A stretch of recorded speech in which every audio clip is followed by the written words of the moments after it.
Welcome my channel. সবাইকে আমার চ্যানেলের পক্ষ থেকে জানাচ্ছি শুভেচ্ছা। আজকে আমি ভিন্ন পদ্ধতিতে লতি রান্না করলাম। তো রান্নার জন্য প্রথমে তেল গরম করে নিয়েছি, তেলে কয়েক পেঁয়াজ দিয়ে দিলাম। পেঁয়াজ কুচিগুলো দিয়ে আমি একটু ভেজে নেব। তো আমি গতকালকে একটা ভিডিও পোস্ট করেছি মোরগ রান্না। তো মোরগ রান্নার মশলাটা আমি কিছুটা রেখে দিয়েছিলাম, তো ওইটা দিয়ে আজকে লতিটা রান্না করব।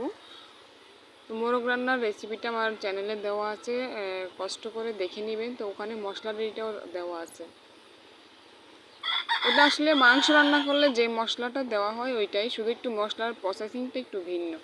তো আমি মশলাটা কষিয়ে নিয়েছি এবং মসুর ডাল দিয়ে আমি এটাকে মশলার সাথে মিক্স করে কষিয়ে নেব।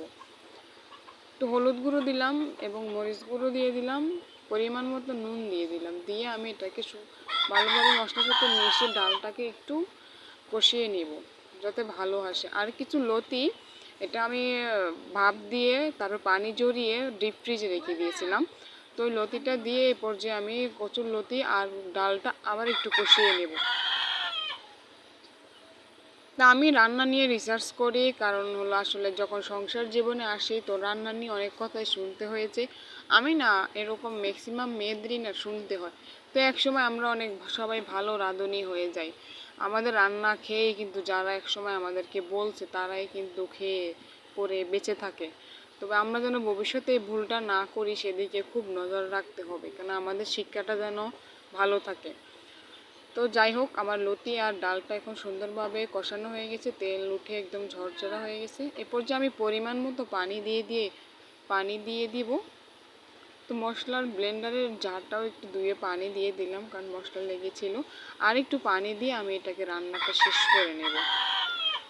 ঠিক আছে। তো আমি ভুলভাল করে অনেক রান্না ট্রাই করি, যেটা ভালো হয় সেটাই আবার পরবর্তীতে করি। তো রান্নাটা আমি শুক্রবারে করেছিলাম, মাংস আর লতি। তো আসলে রান্নাটা খুবই মজাদার ছিল। তো একটা আম গাছ থেকে পেড়ে এনে এটাকে খোসা ছাড়িয়ে 4 টুকরো করে দিয়ে দিলাম। এতে চুলকানির ভাবটাও থাকবে না আর লতিটা অনেক টেস্ট হবে। তো আমি শুক্রবার রান্না করছিলাম, এটা আসলে এতটা দুর্দান্ত টেস্ট ছিল, আমার ভাত খেতে বসতে একটু লেট হয়ে গেছিলো। সেজন্য আমি অতটা আর খেতে পারি না। আমি 2 টুকরো আমি ভাগে পেয়েছিলাম আর একটু ডাল ভাগে পেয়েছি। ঠিক আছে, আমার হাজব্যান্ডই পুরাটা খেয়ে ফেলছে। ট্রাই করে দেখবেন,